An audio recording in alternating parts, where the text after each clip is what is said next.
Welcome to Church Matters, a podcast designed to help the church understand and apply a biblical worldview to all of life. I'm Riley Forrest, pastor of worship and arts at Redeemer Church, and today we have the great privilege of bringing on a guest named C R Wiley. He's here to discuss with us the topic of family reformation. In this episode, we'll explore insights that he has on the household as a reflection of the cosmic order and how ordering our families according to God's design plays a role actually in spiritual warfare. He wrote a book called The Household and the War for the Cosmos, which is a great title, as you hear Gabe say. But we'll also dive into themes such as self-mastery in leadership and how Christians can reclaim confidence in God's word amidst cultural shifts. So we hope you enjoy this episode with C R Wiley. You're listening to the Church Matters podcast, a ministry of Redeemer Church.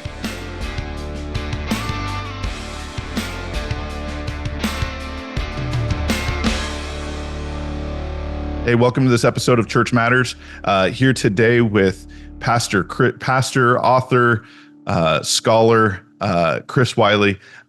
Sure thankful to have him on here with us today. Hi, Chris. Hey, good to be with you, Gabe. Yeah. So Chris is a pastor down in my old stomping grounds down in Battleground. But Chris has also written a handful of books.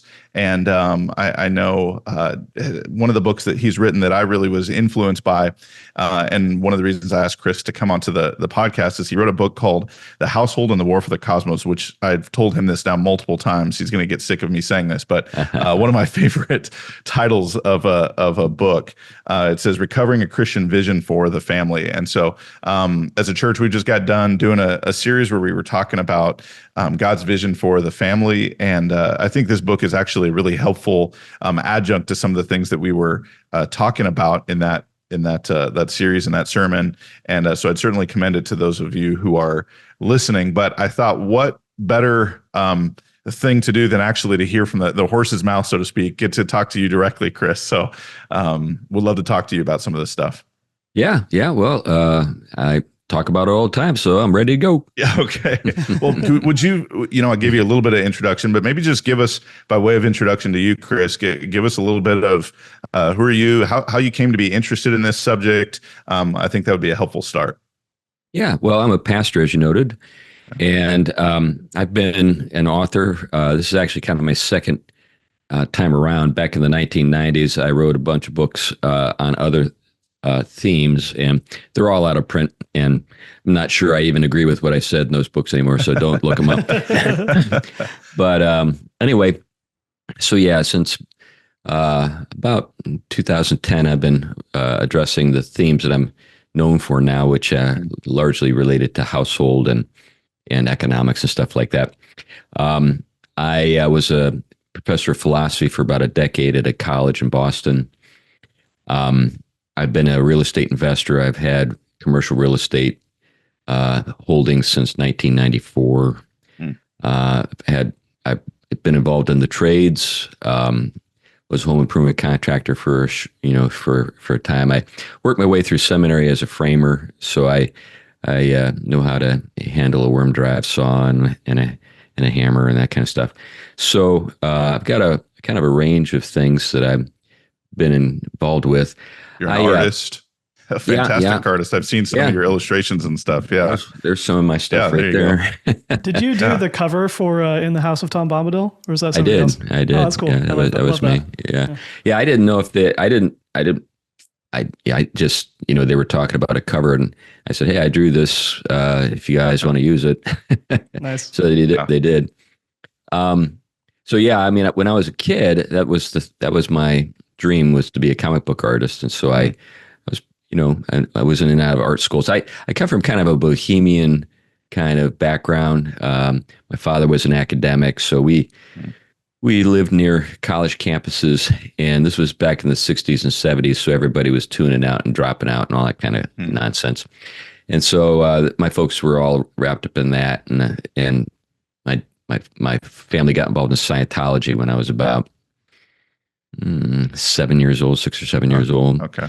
And that led to the breaking up of our household. So this gets us to why I had an interest in the subject, is because I didn't really think, when it came into the household that I and my wife established. By the way, been married for going on 40 years, and we have 3 grown children and 5 granddaughters, all under the age of 3. So, my kids are all married now and happy and all that kind of stuff.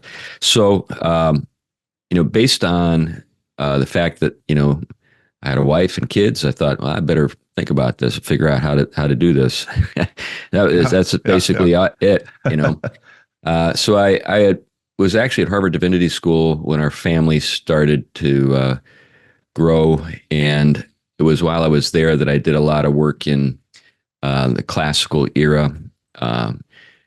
Basically Xenophon, Aristotle, those people, and I was, introduced to their thinking on households, and came to see that this was, what they were doing was not like dreaming up stuff and proposing things. They were just observing what was going on all around them.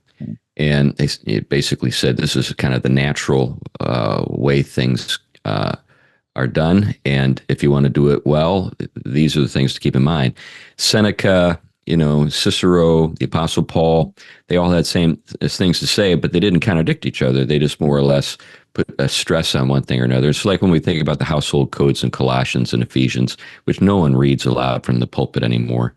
That was all common sense at that time. And not just in the Roman and Greek and Israelite communities, but around the world. I mean, you can go to Asia, you go to Africa, you even come to the Americas. Many of the same things apply. And so, it's not a Western thing. It's a human thing. So that's it sounds like in part because, and I know you mentioned this a little bit in the book, but because of you didn't really grow up with this is the biblical vision for the family. This is what I ought to be aimed at. You kind of had to go, how am I going to build this? What does it look like to actually begin constructing this? And and as you were encountering various ideas, you were seeing a lot of overlap, it sounds like, between what was common sense at one point, the biblical vision for the family. How did you, as you kind of deepened in your understanding of the Bible and those kinds of things, how did that, what are the contrast points? What did you see as the differences between how the Bible talked about family and maybe the way that our culture thinks about family? Well, modern culture is the exception. So we can put all of the world on one side up until about 200 years ago. And then we can put the modern world on the other. So the way people have been trained to think about these things is the exception, not the rule. So, your typical person who's walking into the church for the first time and hears teaching on the family thinks, what an odd thing. No, they're the odd ones.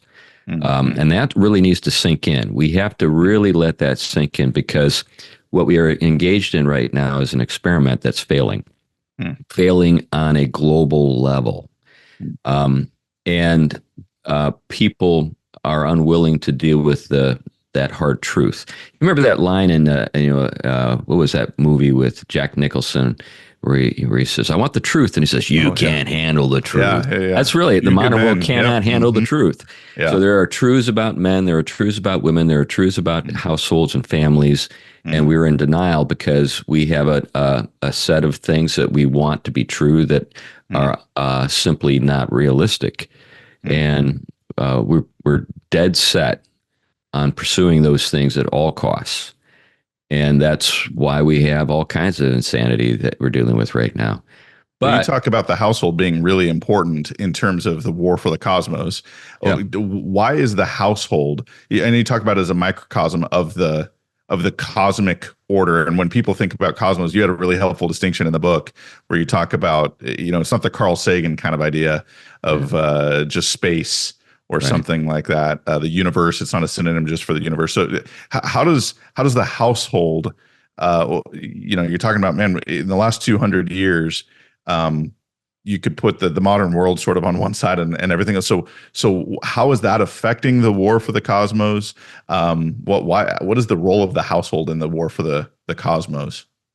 Well, the thing to note is that, again, Carl Sagan is the and the modern way of thinking about the cosmos is the exception, not the rule. It's the innovation. So when we think of the cosmos now, we think of outer space, right? You think about Right. this big void that just extends almost endlessly in every direction, and there's no sort of orientation up or down or sideways or anything. But in the old way of looking at things, and again, this is true all over the world. It's not just the case in the Mediterranean. All over the world, what you had was an order. The term cosmos in Greek just means that order, the largest order of them all. It doesn't mean place. It doesn't mean the world. In fact, we often translate in the New Testament the Greek word cosmos with the English word world, which is misleading. And because when we use the term world today, we don't think about an order. We just think of like a place. Right. But it's an order, and it's an order established by an order giver who's at the top of the hierarchy. The word hierarchy is another word that we don't like to use, but it just simply means sacred order. Hieros, which means sacred, and arche for ruler. So there is a hierarchy to reality, and at the very top there is the order giver, the creator, who is God, of course. Now, other the pagans understood that there was an order. They just disagree with about the matter of who's on top. That was the argument. It wasn't about whether there was an order or not, or an order giver. There was a disagreement was about who was on top.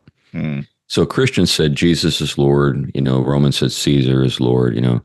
And so that was the nature of the kind of the culture war in the early church. It's not the same thing that we have today at all. Today, what we want is a order-free void. Like when we see the opening scene in Genesis, we see the Spirit of God brooding over the waters, and the Lord orders things, brings things into being out of nothing, and then orders them, He forms them. So there are kinds and distinctions that are made. So the world was without form and void, but now it has been given a order, a shape. But what we would like to do is go back and start over. We think of ourselves as modern people as brooding over the formless void and trying to bring into being whatever pleases us. This is where we get transgenderism and transhumanism and all kinds of stuff along that line, because we have vacated in our minds and in our hearts the order giver. Like when we think about Friedrich Nietzsche, who is a 19th century philosopher, famous for the term death of God, what he was getting at was not literally that God had died. What he was getting at was that in terms of our social order, we behave as though there is no God. Right. Yes. Yeah.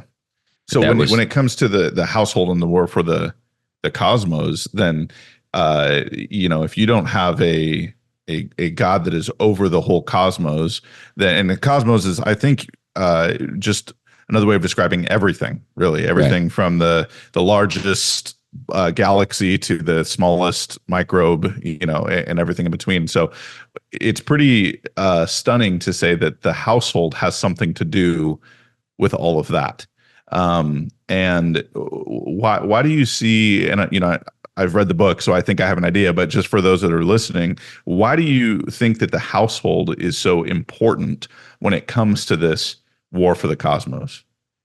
Well, it's a microcosm of the spiritual order. So you made a couple of allusions to physical phenomena, galaxies, and I can't remember the other example you gave. Maybe the atomic level of things. There is clearly a physical order, but that physical order corresponds to a spiritual order, an unseen order. So when we recite the Apostles' Creed or the Nicene Creed, we say that God is the creator of all things seen and unseen. The unseen, though, is considered more enduring than the seen. What is seen is temporal, what is unseen is eternal. The Apostle Paul tells us that in 1 Corinthians. So there is a primacy to the unseen, and the unseen order is what gives the physical order its character. And there is a kind of analogical relationship between what is seen and unseen. So when we think about, say, human beings, we are made in the image of God, right? What are we getting at when we say that? We're not saying that God physically looks like us. God is a spirit. He's not a body. In fact, that's one of the things that, we see in various confessions that is denied, that God doesn't have a body. The incarnate Lord has taken a human body and has been raised, but there was a reality that the second person of the Trinity didn't come into existence with Jesus.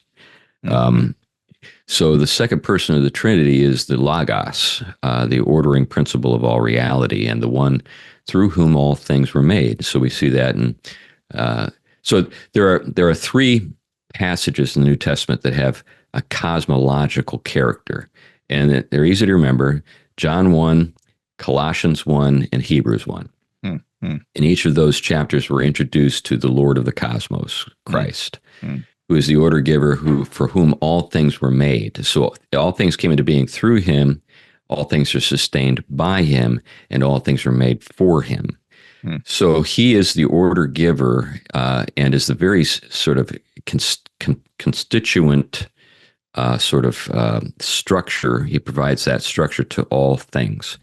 So, including our ability to apprehend and know. So the reason why the universe is intelligible, both at the seen and unseen levels, is because we are made in the image of God, and we possess the faculties that are required in order to perceive the order. So we don't like the order, and that's why we suppress the truth.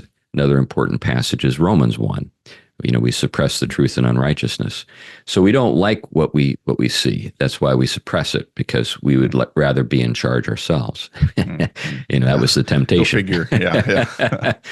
But that's death, because we don't have the power to bring life into being. We don't sustain life. So he is life, he's the way, the truth, and the life, right? So it's because that's the nature of reality, that anything that has kind of an ability to reflect the unseen derives its meaning from the unseen. So like when we think about, what's it mean to be a human being? Well, being a human being means being made in the image of God. Male and female, he created them. So we are made in the image of God. So we have a purpose, and we've got a nature based on the fact that God made us to bear his image. Households bear the image of the relationship between Christ and the church. So like when we look at Ephesians chapters 5 and 6, there we see the Apostle Paul make the explicit connection. He's talking about, the household and how it's ordered, and that, there is a union, a conjugal union between a man and his wife. They become one flesh. And then he says this actually corresponds to something even more significant, a mystery, the mystery of the relationship of Christ and the church. And that's actually what Paul is more interested in. He just kind of says, "Oh, and by the way, wives, respect your husbands, and husbands love your wives." It's kind of like an afterthought. I know I was talking about that, but the thing I'm really interested in is this other thing, which is because Christ rose, we will rise, because we are his body. So we are joint heirs with Christ. We share in his inheritance, and so the very structure of households reflects this cosmic order of the relationship between Christ and the church. And that's what I'm getting at in the book. So your household is not just there to make you happy. It's there as a living embodiment of this larger reality. And if you don't like it, well, that's just tough. Yeah, it is. This It is is the way that it no is. matter what, right? Yeah, whether That's it's a Christian family or not a Christian family, it's still reflecting. It's either reflecting a distorted, sinful image of right. this thing that God has designed, or it's reflecting what God has designed. Right. That's exactly right. So it's just not, you get to make it up as you go on the fly. Right. This is just the way it is. So how does the household actually, when you think of that word war for the cosmos, how does the household actually engage in this spiritual battle, in this war? What is that practically? The person that wakes up tomorrow morning, they've listened to this, they go, okay, the household's important. I want to align our family with a biblical vision of the family, and they're going, okay, I want to engage this war for the cosmos. Do they strap on the crusader outfits? Do they grab the sword and run out into public? What is it actually? Are they casting out demons? Like what does it look like for them to actually war for the cosmos through the family? Returning to Ephesians, if you remember, as soon as Paul is done with the household code and the thing that he just, that I just noted, his statements concerning the relationship between a husband and a wife and Christ and the church, he goes right to the war. Mm-hmm. He talks about, wrestling with principalities and powers, and then he goes into the armor. So actually, yes. Mm-hmm. Mm-hmm. Yep. But the way we conduct the war is by ordering our houses well. Mm. So we live in a world where we have where we're subject to the prince of the power of the air, who is a rebellious authority, who is seeking to undermine the cosmic order and assert his own illegitimate authority. And so we resist that. We resist that by ordering our households in a way that reflects the relationship between Christ and the church. That's the primary thing. Now, in terms of raising children who are godly and grow to love the Lord and go out and establish households of their own and practice their vocations in the world, all of that is part of the story too. Mm-hmm. But even if, that other stuff was not in view, the fact that we're ordering our households according to the pattern that we see with Christ and the church is itself a victory. It's something that is an offense to the enemy, literally an offense. It's an attack on his misrule, which is one of the reasons why everywhere around the world where we see the godless, explicitly at war with the Christian faith, the household is a target. So let me camp on that for a minute, because I think that's really good. So if we say in terms of the spiritual battle, right? I grew up in a more Pentecostal church. When you talked about when people talked about spiritual battle, it was literally, okay, who's the demon that we're going to cast out of so and so, and with these territories, and it was very much that way. But I think sometimes that's the only vision people have for spiritual warfare kind of stuff, and they don't think of it as a wife submitting to her husband, a husband taking responsibility and leading his family in a way that honors God, children being raised and in the fear and knowledge of the Lord and obeying their parents. They don't think of that as spiritual warfare. But I think your point that Satan is a rebel, and so he exists in the world, and what he wants to do, and demonic powers and institutions and the world, the flesh, and the devil, what they want is rebellion against God's set order, right?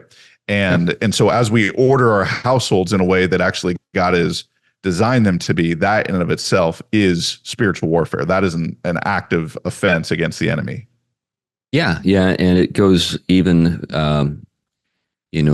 further. The exercise of self-control, mastering your body and making it submit to the Lord. That is the first battle. Right. So I think a lot of times, this is one of the things I've noticed, is some guys will get really jacked about this whole idea of exercising authority in their households, and then have zero control of themselves. Right. Then they're a danger to everybody. That's right. That's right. Yeah. They're a tyrant at that point. Right. That's why we have all these ex-evangelicals who had these fathers who were like monsters, and they were always quoting, submit. Well, the first thing that needs to submit is you. Right. You need to submit to the Lord. You need to get a handle on your passions. You need to exercise dominion over yourself. That's the first place to exercise dominion, is over this piece of earth right here. Adama is the Hebrew word that is for the word for soil. So Adam was the earth man. So here is where you start. You want to exercise some dominion? Try your own body for a change. Yeah, that's good. Yeah, that's good. Start with your appetites and your body and all that kind of stuff. And then when you have self-mastery, other people will be more inclined to accept, your exercise of authority in their lives. Right. Because, at that point, it's not about you. It's not about serving your ego or your, whatever. It's about doing the right thing. And when kids and wives see that the right thing is the goal, not just dad's arbitrary, statements and rules, then they have okay, this is not about his ego. This is about what's right. Which is why Paul, makes for elder qualifications. Right. It's the household has to be ordered right. That there has to be a way in which this is not perfectly, but that this is patterned in some way that's reflective of God's cosmic order, his intention, that those right hierarchies. Because if you can't properly order and yourself, first of all, right? So there's personal qualifications, things that you can't be a drunkard, you can't be these kinds of things, quarrelsome, but then you also have to have a family that reflects something of God's intended order. And then God is saying, okay, and now my family, order my family properly, in a sense, right? So, And in order to do that, you're going to need wisdom. You're going to need a good head on your shoulders, because you're going to deal with rebellious kids, rebellious wife, whatever. You're going to deal with that kind of stuff. And then the question is, okay, how do I go about ordering this household? At times when maybe everything isn't lining up. For example, here's one of the worst ways, I think, to assert your authority. Respect me, I'm your father. Now, we all know that, but sometimes that can actually come across as signaling weakness. My authority is based on your obedience rather than my authority is based on God's commands and God's will. So, if you're dealing with a challenge to your authority, I think the first thing you need to do is kind of do a check on yourself and say, okay, have I got my act together? And then I say, okay, I need to exercise some wisdom. How do I work with this kid? How do I work with this wife in this particular moment? And this is where, you probably heard the horse whisperer, the dog whisperer. Yes. Yeah. There is the dad whisperer, the human whisperer. This is where you need to have some insight. So, okay, this is what I'm dealing with. It would be marvelous if her act was together. Okay, but it's not. We still need to run this show in a good way. That's when you think about when you think about the wise and foolish builders at the end of the Sermon on the Mount, there are different words for wisdom in Greek. One of those words is phrenos, and that's the word that's employed there. I mean, so you've got a good head on his shoulders. So you need to be savvy. You need to be the wise as a serpent, innocent as a dove. That's That's where that comes into play. Yeah, and you need to demonstrate that you are the master because you have insight. One of the great things to look into is the word gravitas. So I talk about gravitas in another book. Gravitas is a virtue that the Romans identified that was absolutely essential for leaders, rulers to possess, because what it means, when you hear the word gravitas, the word gravity should come to mind, and it's because it's the same root word, and what it means is heavy. Mm. In other words, you can't be taken lightly. Mhm. So you need to cultivate the art of being heavy. Mm.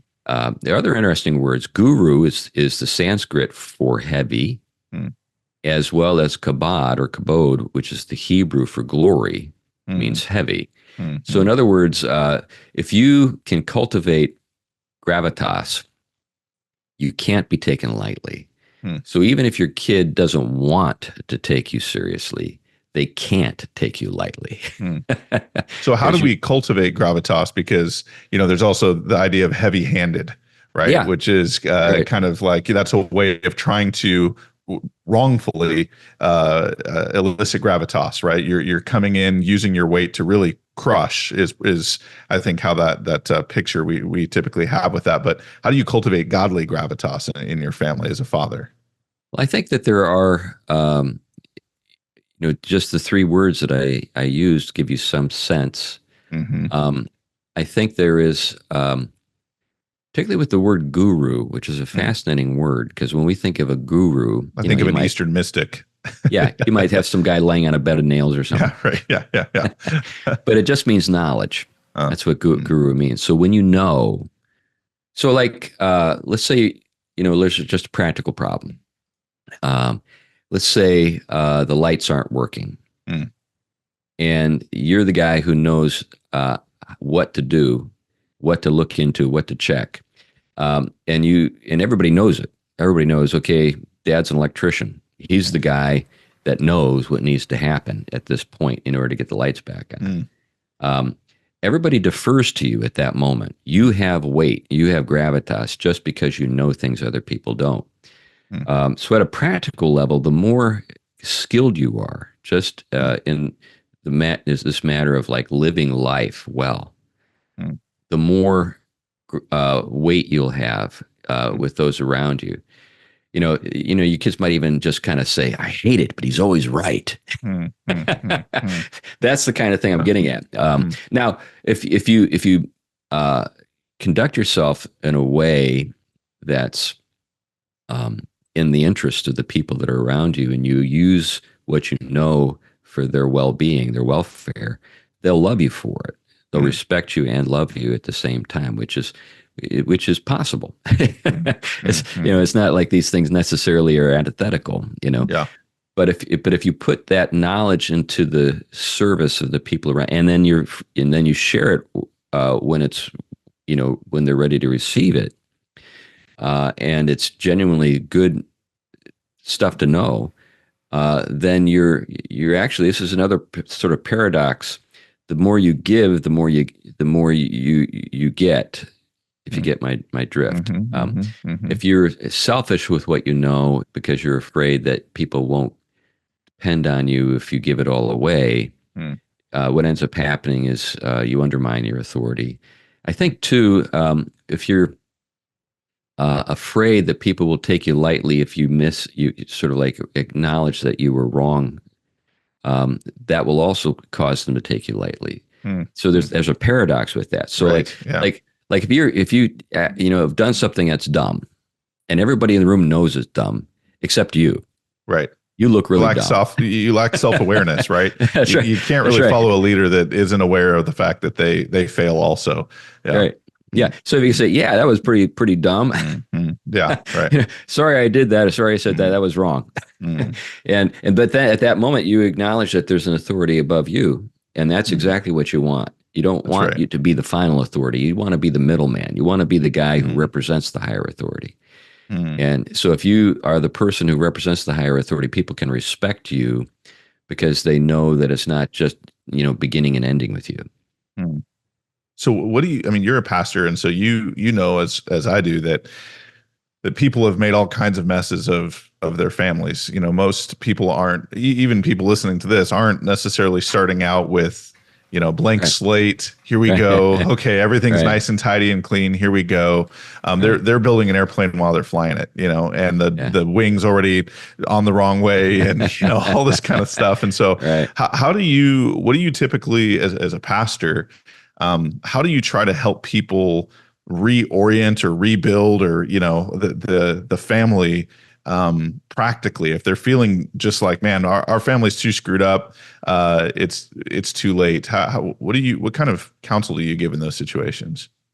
Well, I think it depends on, in one sense, upon how far gone things are. Sure. If I think everybody can accept the fact that we all have limitations and we get things wrong sometimes. So I think, there's space for grace in people to a greater extent than I think we suspect. So I wouldn't get too perfectionistic, but at the same time, I would say that there is you use the illustration of flying a plane and building it at the same time, which I think is fun. That's a fun image. But there's also a set of blueprints to refer to, right. and maybe you need to repair on the fly. Some things and I think the place to begin obviously is with yourself, getting a hold on yourself, working on that, and then working out. The next thing would be, relationship with your wife, then, relationship with your kids, and you're going to have, 2 steps forward, 1 step back experiences all along the way. But this is where, you're with prayer and honesty, you're doing the best you can to build it out in a way. And there are certain things that you're not going to be able to fix. Maybe you're so far along the road. Maybe your kids are teenagers and almost out of the house. You're not dealing with little kids. So, you have to accept the fact that there are consequences that you can't go back in time and sort of fix, the causes of those consequences. But at the same time, I think that God can bring all kinds of beautiful things, wonderful things out of our mess that we can't anticipate. But if you apply yourself to the work, and the most difficult thing is going to be getting a handle on yourself. So that's like a first principle is right there, right? So somebody comes to you and they're saying, I'm picturing a dad and a mom sit down and or a husband and wife, right? And they sit down and they say, our house is messed up, and we hear this vision for the Christian family, and it sounds beautiful, but it sounds like you've described an amusement park that we can't visit, that someone stole our ticket, and we get to hear about it from people that come out of it, but we're never going to get to go there. The first principle, it sounds like, that you would really direct people toward is start with, particularly dads, husbands, start with ordering yourself. What's going on in your heart? What's going on with your life? Are you cultivating? Are you exercising dominion over yourself? And then you move to the husband and wife together, and then out into the family. Are there practical things that you think of in terms of, let's say a family says, okay, we've done some good work individually and together as a couple, and now we really want to set up our family practices in such a way that we're cultivating habits and wisdom that really does allow us to engage this spiritual battle the way that God would have us. What are do you have some wise kind of practices that you've found valuable to cultivate in the household? Well, just to begin with, the father, I think that there is a picture of health that we have in Scripture, of fatherhood, of what fathers, the way fathers should order themselves, and this actually is something that corresponds to things that even pagans understood. So, like when you think about a human body, and we see this particularly with James and Paul, they both use this imagery. You've got, with a man who's upright, a hierarchy: head, chest, stomach, and nether regions. That's the order. So with the head, you have the exercise of practical wisdom. Okay, that's so, when we think about who's the true you, well, in the modern world, the true you is said to be your passions, right? I'm passionate about being a furry. Right. I think that I'm a kitten, You have been pastoring in the Northwest, I see. Yeah. That's right.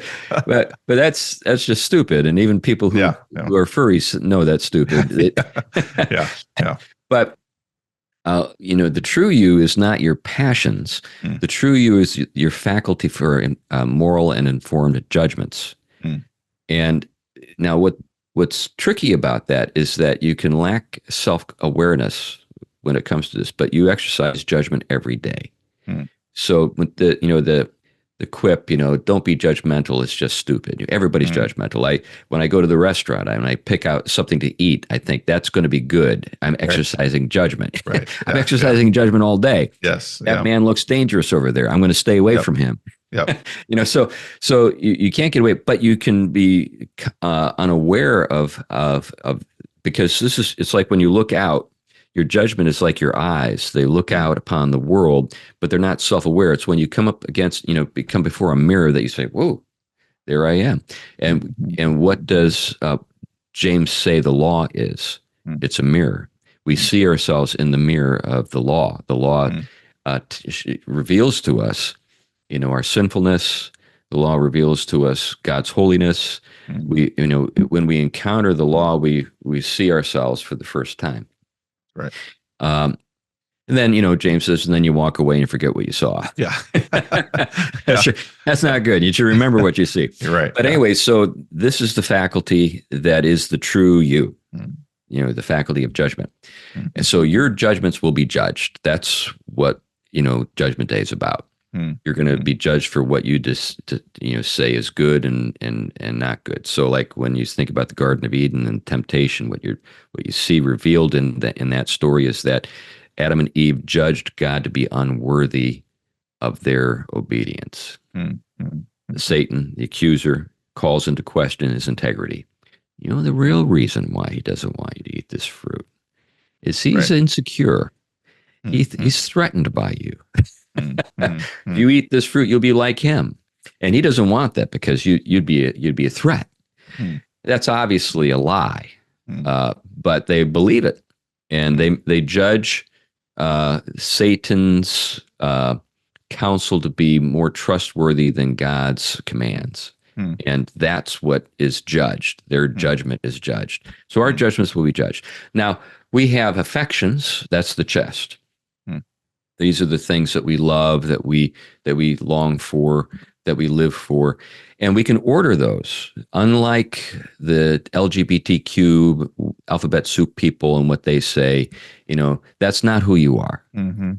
You can judge and order your affections. This is what Augustine tells us when he says, that what we ought to do is make certain that we love God first, right? That's the highest, love, the affection that should be on top. And do what you want.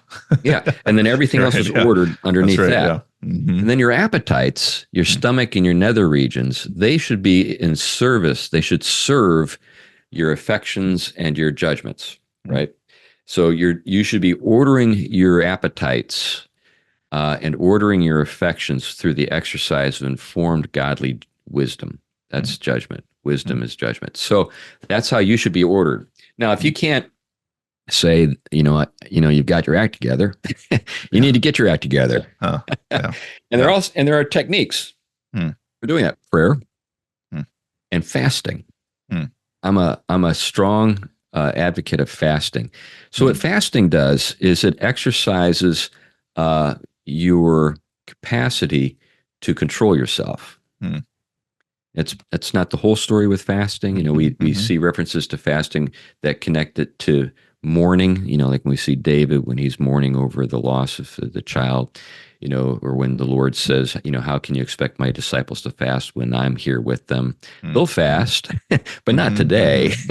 But isn't it interesting? He says they will fast. So one of the questions I've got is, do you fast? Yeah. Not to try to earn your salvation. That's stupid. It's you fast because you're trying to master your appetites, trying to master your body. You're trying to bring your affections and your appetites into submission to the Lord. So your spirit and your body are supposed to serve the Lord. And so what you're trying to do with fasting is get a handle on some things. And, add all of the caveats about, check with your doctor, that kind of stuff. If a person is not physically well and shouldn't fast, I'm not saying that this is something that, made it into the 10 Commandments or something, but this is a discipline. Yeah. that But it's a reflection of that, like ordering of oneself, right? That I'm going to show even mastery over something as seemingly base as my physical appetites. I'm going to actually show a kind of mastery over that. Yeah, and over something that you need, food. Right. Yeah. You need it to live. It's not like food is bad. Right. We're told to feast at certain points in the Bible. Yes. Yeah. Feasting is great. Right. But fasting is an exercise of self-control over a legitimate appetite. But what you're saying is that even though it's legitimate, it's not my master. I'm going to exercise control over this legitimate thing, this good thing. An appetite is a good thing. Eating is a good thing. But anyway, so when you can master yourself, or at least make some progress, we're not going to get there. I mean, even the Apostle Paul in Philippians says, not that I've arrived. Yeah. Right. Yeah. If the Apostle Paul can say that, I can say that too. Yeah. There's hope. Yeah. That's right. But anyway, so and when you can do that, then you made a lot of progress toward controlling your temper, controlling your sexual drives. These are the things that can get you in a whole heap of trouble in a household. Like if you're out of control with your anger, how can you possibly command respect when people are just afraid of you because you're out of control? Yeah. And so all of that then is part of, as you're ordering yourself, that shows up in the household. What do you think are some of the enemies, if you will, of this kind of, obviously we talked about the devil. We talked about a lack of one's control, or one's a lack of control over oneself. So sin. What about, it strikes me that you said in the last 200 years, now in the modern world, we're on the other side, if you will, of how people have thought about it before. What's really led to, do you see kind of the decay of this vision of the household? What's the idolatry, or what's the ideology, in that the world category that's really undercutting this biblical vision of the household? Well, it's a godless understanding of freedom. So there's that remarkable interchange between Jesus and the Jews when he tells them that they are slaves to sin. So the one who sins is a slave to sin. I think that most people today think that the freedom to sin is evidence of freedom. In other words, they've inverted it. They want an amoral freedom. They want a freedom to define good and evil for themselves, which is what the temptation was really all about. I think what happened in the modern era is we had a series of very influential thinkers who called into question the older way of thinking. So let me give you an example. So you might be familiar with the name René Descartes. So René Descartes is famous for his statement, "I think, therefore I am." But how in the world does that make a difference? What was going on with that? Before Descartes, the understanding that was prevalent in the Western world when it came to wisdom was faith-seeking understanding. So faith-seeking understanding was a statement attributed to both Augustine and to Anselm of Canterbury. So what they were getting at is that there are a set of givens, there are things that God has said that are so, and we believe them, and then we use our critical faculties to understand the world. What René Descartes did is he used an approach that he referred to as methodological doubt. I'm going to doubt everything, including the reality of the world outside my head. How do I know, for example, you're real? I mean, maybe you're just a dream, You could walk up to me and hit me in the face and say, "Well, what do you think of that?" And I'd say it's a very vivid dream. Vivid dream, yeah, right. But I can't prove that you exist outside my head. And what what Descartes did is he used methodological doubt to arrive at some statement, a proposition that he could not doubt, and that is, I Mm-hmm. think, therefore I am. Because the moment I doubt that, I'm thinking. In other words, it's a Mm-hmm. self-validating statement. Because I'm Right. thinking, and I'm using my critical faculties to doubt my existence. The fact that I'm thinking about this is evidence that I'm actually real. So he says, I Mm-hmm. think, therefore I am, which inverts the biblical way of thinking, which we see in Exodus chapter 3, when Moses stands before the burning bush and he says, who shall I say sent me? And the Mm-hmm. Lord addresses him, tell them, I am. Yeah. I Right. am has sent you. I Mm-hmm. am that I am. So we've lost touch with that older way of thinking. And we've become fools. Thinking to become wise, we've become fools. And that's why you have all this foolishness all around us. I mean, just like, Mm-hmm. and it's like these people are impervious to reason. You can't even reason with people. I mean, they're just so trapped in their own desires, what they want to be so, that you can just throw, common sense statement after common sense statement at them, and it just bounces right off because they are slaves to sin. They are Mm-hmm. captive to their fallen natures. Mm-hmm.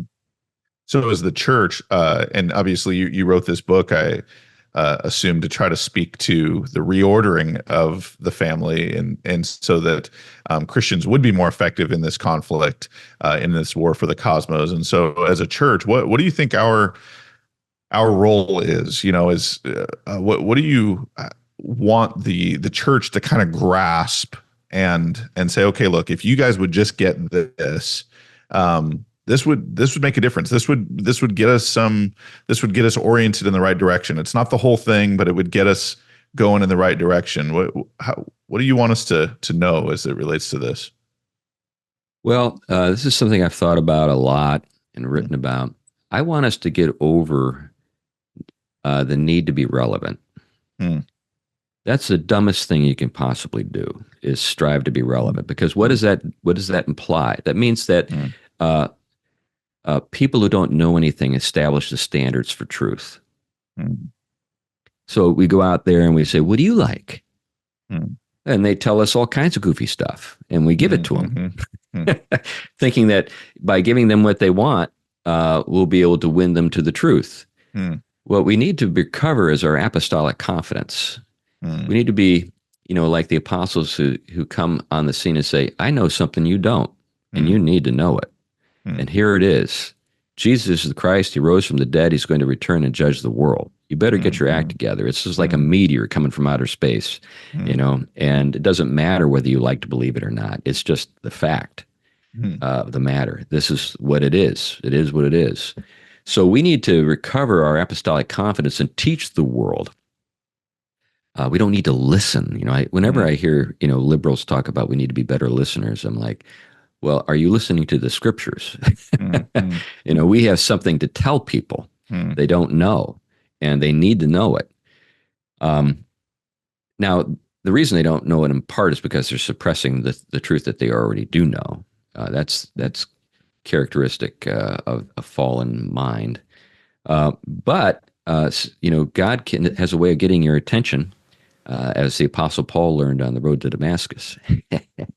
And it was because he had heard, about, he'd heard rumors of the resurrection, and then That's right. he had an encounter with the risen Lord himself. Yeah. That heard Stephen's sermon, right? He's right. He was even if the standing rocks right are there flying. watching the clothes. Yep. Yeah. So anyway, people don't necessarily receive it gladly initially, but God has a way of getting through to people, and that's what we need to trust the Lord to do. So I think that the world is really longing for that right now. I think there are more and more people who are wondering what in the world is going on, and what we need to do is tell them. What it reminds me of, Chris, when you're talking about that is I think of, man, I don't remember how long in the world that we live in. Was this a month ago, 6 months ago? I can't really remember, but the speed of new information and things that come out. But Harrison Butker, I think was his name, or something like that. Maybe I'm getting his name wrong, but the kicker for the Kansas City Chiefs. Oh yeah. He made it was a huge, right, social media and all over the place and a big stir. But I think the thing that was so interesting about what he did there, and I think why it resonated with so many people, is he just kind of assumed in what he was saying, there's a kind of confidence, right? He's a Catholic guy and whatever, and we'd have those differences, but like to be able to stand there and say, this is just the way it is, with a kind of confidence, not apologetically, not with trying to, forgive me for saying this. I really wish that I didn't have to tell you this, but here we go. And, let me try to make as many bridges and do as much throat clearing as possible. He just said, this is what's true. And just kind of stated it. And then even with all the pressure, didn't come out and go, I'm sorry, I was misunderstood. And really what I meant was none of what I said. He said, actually, no, that's exactly what I meant. And here's a little bit more, and I think that's a kind of confidence in this is the vision of what God has said. And I mean, honestly, that's gravitas, isn't it? I mean, that when you're talking about that kind of, you have to respect what that person is saying, because you say, there's a confidence in that, in the same way that if the electricity is going off and that dad knows how to fix electricity and he walks in, everybody kind of takes a breath, because there's a confidence in what he is doing and saying. He doesn't come in going, well, I hope these tools work. I don't really know, well, stand back, everybody. That's not gravitas. And so we can do that with the message that we proclaim, and the way that we order our families is we can either communicate a certain kind of, this is the way that God has done it. And so we don't order our families this way apologetically. We do so with a lot of confidence that comes from standing on God's word in this. Yeah, I think that's right. And I'm pretty confident that kicker for the Chiefs knew what was going to happen. Yeah. I don't think it surprised him one little bit. No. Yeah.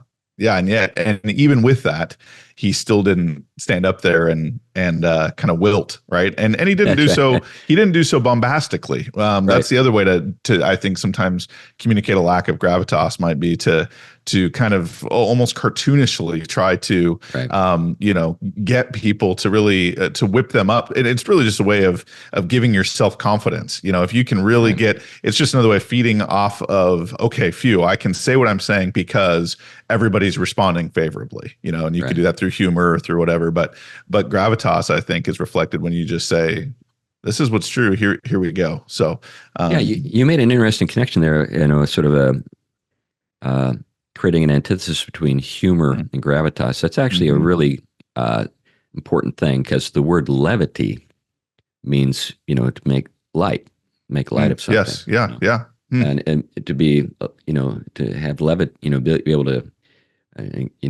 produce that, it means you're humorous. You can make light of things. And by the way, that's good. I mean, there are times when we need to lighten up.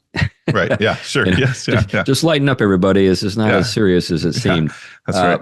But there are other times where you just say, no, this really is serious. We need to be serious. This is a weighty matter. Yeah, that's good.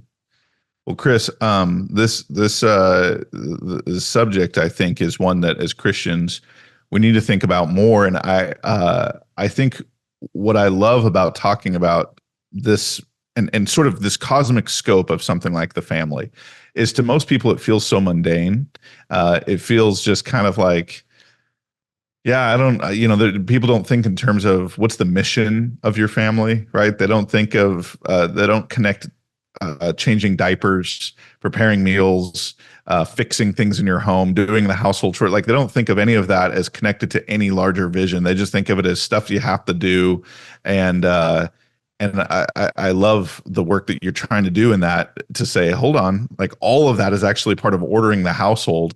And it has this cosmic significance, which I think is humbling for me as a dad of four kids. And, our kids are 13 and 12 and 10 and 5. And so we're right in the thick of all of that. And I think there's certainly days you're having to exercise all that wisdom I was talking about. Yeah. A lot of it. Yeah. I need a lot more. But that, remember what Solomon was told, you prayed for it and you got it. That's right. Amen. And James says that too, right? Right. That you ask for wisdom, and we have a God who's generous, who loves to supply us with wisdom. So, yeah, that's an almost daily prayer, I think. So, but I mean, Right. I think it is easy to lose track of the significance of what it is that you're actually doing, that it goes beyond just trying to raise kids that are good moral people, or that they would have a job, or those are all important things and they're all connected, but that there's this deeper significance in this mission.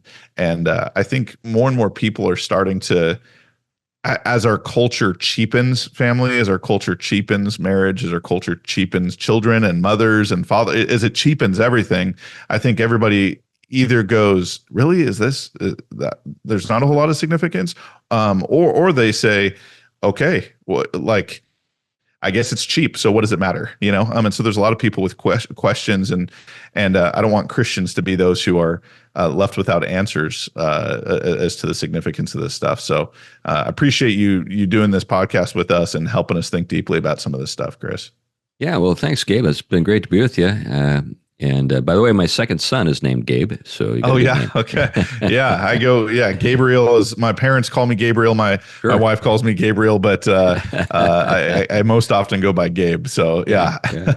Do you have anything, Chris, that you're working on that we mentioned the Household and the War for the Cosmos, but the Tom Bombadil book that you wrote, one of our other pastors had written or read that and loved it, found that really enjoyable. Anything other projects that you have that you're working on right now you would want to point us to at all? Yeah, well, I'm working on a book, St. Anthony's Guide to Your Best Life Now. Okay. Yeah. Joel Osteen did the foreword, I assume. Yeah. That's right. Right. Obviously, I'm having fun with Joel Osteen because St. Anthony was, of course, a desert hermit and wrestled with demons in the wilderness. A little different than, But it's actually a book about, kind of living in a totalitarian society. Wow. And what lessons we can learn from. It was more fun when those were fiction. That's right. It was more fun when those weren't just reflections of what's happening. But okay, so it's called St. Anthony's. Say that again. Guide to Your Best Life Now. Guide to Your Best Life Now. That's great. Do you have kind of a timeline of when something like that might come out, Chris? Well, it's probably that's the worst question to ask an author, I know, but well, it's probably about a year out. So, so the book "Household and War for the Cosmos" was based on a talk I gave at the Touchstone Conference in Chicago a few years back, and this is actually the topic for my talk at the next Touchstone Conference in September. Okay. So, I've got about almost 40 pages written for the talk, and then I'll expand that into like 120 pages for the book. So I'm going to be lecturing at New St. Andrews College 4 times. And so I'll take the book, break it out into 4 parts, and then expand each part. And then when I'm all done, then that'll just be handed over to the folks at the publisher, and they'll make a book. That's great. New St. Andrews, my son, my 13, about to be 14-year-old, he's a freshman in high school. And that's where he has his eyes set on going. So we'll see. Maybe you'll be lecturing at that point. I'm actually going to be lecturing at there 5 times next year. So. Oh, wow. Nice. Well, that's great. Certainly, Chris, thankful that you're in the Northwest. We need more pastors, more churches out here that love Jesus, that are committed, have deep convictions, and are committed to biblical truth and the authority of Scripture, and are willing to proclaim that unapologetically. So thankful that you're out in my old stomping grounds and that you're doing that there. And thankful for your work, Chris. Appreciate you. Well, you're welcome. And Battleground's a great place. We've got some really good churches here, not just our church, but there are some really, really sound, there's a really good Pentecostal church on the Rock. We got a John MacArthur style Russian Baptist church, Word of Grace, which has got about almost 2,000 members. So it's a pretty town when it comes to churches. Man, that's great. I love to hear that. Well, take care, Chris, and we'll log off, and then hopefully, if folks listening to this podcast want to kind of dive deeper into this stuff, we'll put in the show notes. We'll put some links to the books and some talks that Chris has given and stuff like that that'll help you go deeper into it, and maybe even some links to some of your art, because you're a pretty awesome artist. So, oh, thanks. Yeah, for sure. All right. Thanks a lot. Appreciate it. Yep. Thank you.